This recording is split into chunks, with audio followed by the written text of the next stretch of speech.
Hi dears, എല്ലാവർക്കും നമസ്കാരം. മൗനരാഗത്തിൻ്റെ കിടിലനൊരു promo വിശേഷത്തിലേക്ക് എല്ലാ കൂട്ടുകാർക്കും സ്വാഗതം കേട്ടോ. അപ്പം അതിനു മുന്നേ നിങ്ങൾ ആരെങ്കിലുമൊക്കെ ആദ്യമായിട്ടാണ് നമ്മുടെ ഈ ഒരു ചാനൽ കാണുന്നതെങ്കിൽ നിങ്ങൾക്ക് ഇഷ്ടപ്പെട്ട് കഴിഞ്ഞാൽ ഇപ്പം തന്നെ ഒന്ന് ലൈക്ക് ചെയ്തേക്കണേ. പിന്നെ സബ്സ്ക്രൈബ് ചെയ്ത് കാണാത്തവരൊക്കെ ഒന്ന് സബ്സ്ക്രൈബ് ചെയ്തോടെ സപ്പോർട്ട് ചെയ്യുക. അപ്പോൾ എല്ലാവർക്കും നല്ലൊരു രാത്രി ആശംസിച്ചുകൊണ്ട് തന്നെ ഇന്നത്തെ വീഡിയോയിലേക്ക് പോയാലോ. അങ്ങനെ നമ്മുടെ പ്രകാശം പറയുന്ന സത്യങ്ങളൊക്കെ കേട്ടിട്ട് ആ പോലീസുകാരൻ വിശ്വസിക്കാതെ പ്രകാശനെ തള്ളി ലോക്കപ്പിലാക്കുക. അവിടെ കിടന്നിട്ടും പ്രകാശം പറയുന്നുണ്ട്, എൻ്റെ പൊന്ന് സാറേ, സത്യമായിട്ടും ഞാൻ എൻ്റെ മോളെ മരുമോനെ ഉപദ്രവിക്കാനായിട്ട് ഒന്നും ചെയ്തിട്ടില്ല. എൻ്റെ കുഞ്ഞിനെ കാണാൻ വേണ്ടി മാത്രമാണ് ഞാൻ അങ്ങോട്ട് പോയത്. എന്തായാലും അത് ഇത്രയും വലിയൊരു പ്രശ്നമായി മാറുമെന്ന് സ്വപ്നത്തിൽ പോലും ഞാൻ വിചാരിച്ചില്ല. സാറ് ദയവ് ചെയ്ത് എന്നെ വിശ്വസിക്കണമെന്നൊക്കെ പ്രകാശം പറയുന്നുണ്ട്. പോലീസുകാരാണെങ്കിലോ നിനക്കുള്ളത് ഞങ്ങൾ രാത്രിയിൽ വെച്ചിട്ടുണ്ടടാന്ന് പറഞ്ഞ് അവിടുന്ന് അവന്മാരങ്ങ് പോവുക. പിന്നീടാണെങ്കിൽ നമ്മളെ കാണിക്കുന്നത് ഈ വിവരമൊക്കെ അറിഞ്ഞതിന് ശേഷം നമ്മുടെ കിരണിൻ്റെയും കല്യാണിയുടെയും വീട്ടിലേക്ക് എത്തുന്ന രൂപയെയും സേനനെയുമാണ്. അപ്പം അച്ഛനും അമ്മയും വന്നപ്പോൾ തന്നെ കിരൺ നടന്ന സംഭവങ്ങളൊക്കെ പറഞ്ഞു. അതെ, ഇന്നലെ രാത്രി പ്രകാശൻ ഇവിടെ മതിൽ ചാടി വന്നു എന്നറിഞ്ഞിട്ട് നിനക്കും ഇവൾക്കും ഒന്നും തോന്നിയില്ലല്ലോ. അവൻ നല്ല ഒന്നാന്തരം മെക്കാനിക്കാണെന്ന് നിങ്ങൾക്ക് എല്ലാവർക്കും അറിയാവുന്ന ഒരു കാര്യം തന്നെയല്ലേ.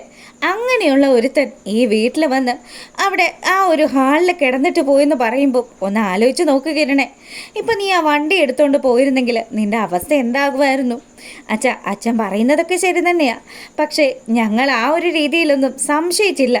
അപ്പം തന്നെ നമ്മുടെ ദീപ പറയുന്നുണ്ട്, അതേ മോനെ, നമ്മൾ അങ്ങനെ സംശയിക്കണമായിരുന്നു. ആ ജയിലിൽ കിടക്കുന്ന പുന്നാര മോന് വേണ്ടിയിട്ട് എന്തും ചെയ്യാനായിട്ട് മടിയില്ലാത്തൊരു മനുഷ്യൻ തന്നെയാണ് പ്രകാശൻ. അയാൾ ഇനി എന്തെങ്കിലും പ്ലാനുകളുമായിട്ട് വരും. എന്തായാലും എൻ്റെ മക്കളിപ്പം തലനാരിഴയ്ക്കാൻ രക്ഷപ്പെട്ടത്. ദേ, അമ്മയും അച്ഛനും ഒക്കെ പറയുന്നത് കിരൺ മോനൊന്ന് ശ്രദ്ധയിൽ പെടുത്തണമെന്ന് ദീപ് പറയുമ്പോൾ കിരണും കല്യാണിയും കൂടി ഇതൊക്കെ ചെയ്തു കൂട്ടിയത് അയാൾ തന്നെയാണെങ്കിൽ അയാളെ ഇന്ന് പോലീസുകാർ ഇഞ്ച കുത്തും. ആ രീതിയിലാണ് ആ എസ് ഐ സാറിൻ്റെ അടുത്ത് ഞാൻ കാര്യങ്ങളൊക്കെ പറഞ്ഞിരിക്കുന്നത്. ഇങ്ങനെയാണ് കാര്യങ്ങളൊക്കെ പോകുന്നതെങ്കിൽ നമ്മുടെ പ്രകാശൻ്റെ ഗതി അതോ ഗതിയാണ് എന്നൊക്കെ വിചാരിച്ചുകൊണ്ട് ഇവരെല്ലാവരും ഇങ്ങനെ നിൽക്കുമ്പം നമ്മളെ കാണിക്കുന്നത് നമ്മുടെ മനോഹരനെയാണ് കേട്ടോ. അപ്പം മനോഹരന് മനസ്സിലായി ഇനി സരയുടെ അടുത്ത് ഒരു പരിപാടി നടക്കത്തില്ല എന്ന്. ഇവള് തന്നെ ഇടം വലം തിരിയാനായിട്ട് സമ്മതിക്കില്ല എന്ന് മനസ്സിലാക്കിക്കൊണ്ട് തന്നെ നമ്മുടെ മനു ആണെങ്കിൽ ഒരു നമ്പർ ഇറക്കുക. എന്തായാലും സരയി ചോദിച്ചത് ഒരു 15 പവൻ തൂക്കം വരുന്ന മാലയാണല്ലോ. അപ്പം ഏകദേശം അതേപോലെയുള്ള ഒരെണ്ണം അത് സെറ്റ് ചെയ്ത് സരയുവിനെ അങ്ങ് പറ്റിക്കാമെന്ന് ആശാൻ അങ്ങ് കാൽക്കുലേറ്റ് ചെയ്യുക. എന്തായാലും സരയുവിന് സ്വർണം കിട്ടിക്കഴിഞ്ഞാൽ കുറച്ച് ദിവസത്തേക്ക് അവളുടെ ഈ ഒരു സംശയവും എൻ്റെ പിന്നാലെയുള്ള ഈ ഒരു നടത്തമൊക്കെ ഒന്ന് അവസാനിച്ചാലോ. അങ്ങനെ രണ്ട് കൽപ്പിച്ച് നമ്മുടെ മനോഹർ സരയുടെ അടുത്തെത്തുക. മനുവേട്ടൻ ഇത്രയും സമയം ആരോട് സംസാരിക്കുമായിരുന്നു? മനുവേട്ടൻ്റെ ഓരോ നീക്കങ്ങളും ഞാൻ നോട്ട് ചെയ്യുന്നുണ്ടെന്നൊക്കെ പറഞ്ഞ് സരയു നമ്മുടെ മനോഹറിൻ്റെ അടുത്തേക്ക് വരിക. അപ്പം നമ്മുടെ മനു പറഞ്ഞു, അതെ മോളു, നിനക്ക് ഈ മനുവിനെ ശരിക്കും മനസ്സിലായിട്ടില്ല. ആ പറഞ്ഞത് ശരി തന്നെയാണ്.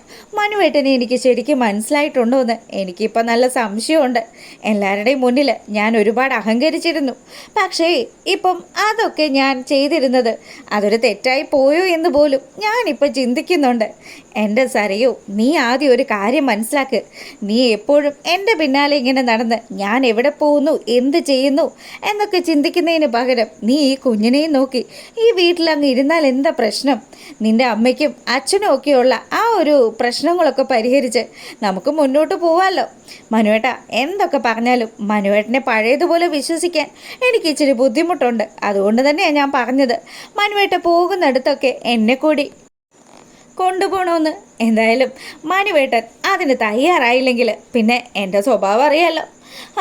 എപ്പോഴാണ് എൻ്റെ സ്വഭാവം എനിക്ക് തന്നെ പിടിക്കാത്ത രീതിയിലേക്ക് മാറുന്നതെന്ന് അതൊരിക്കലും പ്രവചിക്കാൻ പറ്റത്തില്ല എന്ന് സരയു പറയുക. എന്തായാലും ഇപ്പം എൻ്റെ ഭാര്യ അതേപോലെ രാക്ഷസിയോ താടകയോ ഒന്നും ആയി മാറേണ്ട ആവശ്യമില്ല. നീ എന്താ ആവശ്യപ്പെട്ടത്? നീ എന്നോട് ഒരു മാലയുടെ കാര്യം ആവശ്യപ്പെട്ടില്ലേ? ദേ, ആ മാല നിനക്ക് കിട്ടിയാൽ നിൻ്റെ പ്രശ്നമൊക്കെ തീരുമോ? അതിന് മനുവേട്ടനത് വാങ്ങി തന്നില്ലല്ലോ, എന്നാ പിടിക്കെന്ന് പറഞ്ഞ് നമ്മുടെ മനോഹർ സരയുവിന് ആ മാല സമ്മാനിക്കുക. സ്വർണ്ണമല്ലേ കൈ കിട്ടിയിരിക്കുന്നത്, അതും 15 പവൻ. തൻ്റെ മനുവേട്ടൻ 10 മാറ്റി തനി തങ്കമാണെന്ന് സരയു അങ്ങ് കണക്ക് കൂട്ടുക. അങ്ങനെ അവളാണെങ്കിൽ ആ മാല കണ്ട സന്തോഷത്തിൽ കാണിച്ച മനുവേട്ട, അയ്യോ എന്ത് രസമോ ഇത് കാണാനായിട്ട്. ഇത് എനിക്കിട്ട് കഴിഞ്ഞാൽ നല്ല ഭംഗിയുണ്ടാവുമല്ലേ? പിന്നെ സ്വർണ്ണമല്ലേ, ആരിട്ടാലും നല്ല ഭംഗിയായിരിക്കും. ആ, നീ എന്തായാലും ഇതിൻ്റെ ചന്തമൊക്കെ ഒന്ന് നോക്ക്. അങ്ങനെ നമ്മുടെ മനോഹർ സരയുൻ്റെ കഴുത്തിൽ ആ മാല അണിയിച്ചു കൊടുക്കുക. സരയുനാണെങ്കിൽ ഭയങ്കര സന്തോഷം, ഒരു രക്ഷയില്ല. 15 പവനാണ് ഈ ഒറ്റയടിക്ക് കിട്ടിയിരിക്കുന്നത്. അപ്പം തൻ്റെ മനുവേട്ടൻ അമേരിക്കക്കാരൻ തന്നെയാണെന്ന് നമ്മുടെ സരയു അങ്ങ് ഉറപ്പിക്കുക. അങ്ങനെ അവൾ ആ മാലയും അണിഞ്ഞ് കണ്ണാടിയുടെ മുന്നിൽ നിന്ന് ഭയങ്കര ഷോ കാണിച്ചുകൊണ്ടിരിക്കുമ്പം ശാരി വരിക. എന്താ മോളെ, ഇത് ആര് വാങ്ങിത്തന്ന മാലയാ? അമ്മയ്ക്ക് എന്ത് അഹങ്കാരമായിരുന്നു.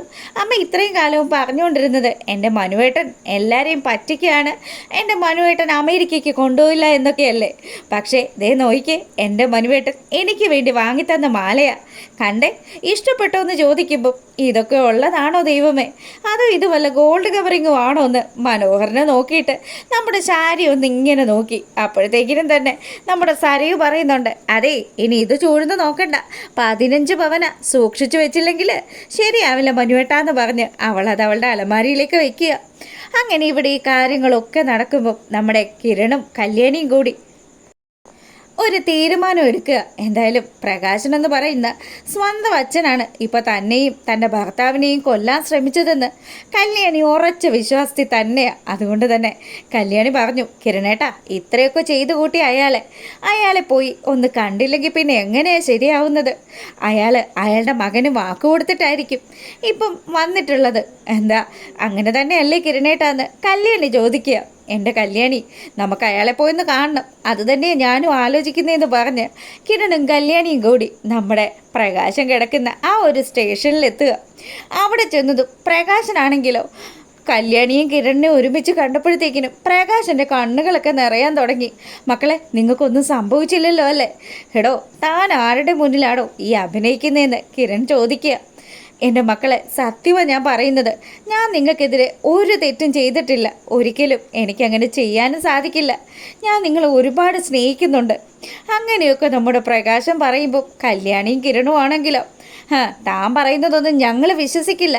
താൻ ആ വിക്രത്തിന് വാക്ക് കൊടുത്തിട്ട് അവൻ്റെ ആഗ്രഹം തീർക്കാൻ വേണ്ടിയിട്ടല്ലേ താൻ എൻ്റെ വണ്ടിയുടെ ബ്രേക്ക് അഴിച്ചു വിട്ടത്? എന്തായാലും കൊള്ളാം, തന്നെ പോലെയുള്ള ഒരു അച്ഛനെ ഈ ഭൂമി തന്നെ ഉണ്ടാവില്ല എന്ന് കല്യാണി പറയുക.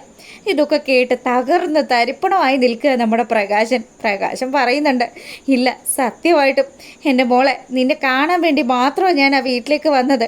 പക്ഷേ ഒരിക്കലും നിന്നെ കൊല്ലാൻ വേണ്ടി ഒന്നും ഈ അച്ഛൻ ചെയ്തിട്ടില്ല. ഞാൻ ചെയ്തു പോയ എല്ലാ തെറ്റുകൾക്കും ഞാൻ മാപ്പ് ചോദിക്കുക. സത്യം എൻ്റെ മോളെ, ഞാൻ പറയുന്നതൊക്കെ സത്യമാണെന്ന് പറഞ്ഞ് ആണയിട്ട് നിൽക്കുന്ന പ്രകാശനെ കാണിക്കുകയാണ്. അപ്പോൾ ഇതൊക്കെയാണ് കേട്ടോ നാളത്തെ വിശേഷത്തിൽ വരുന്നത്.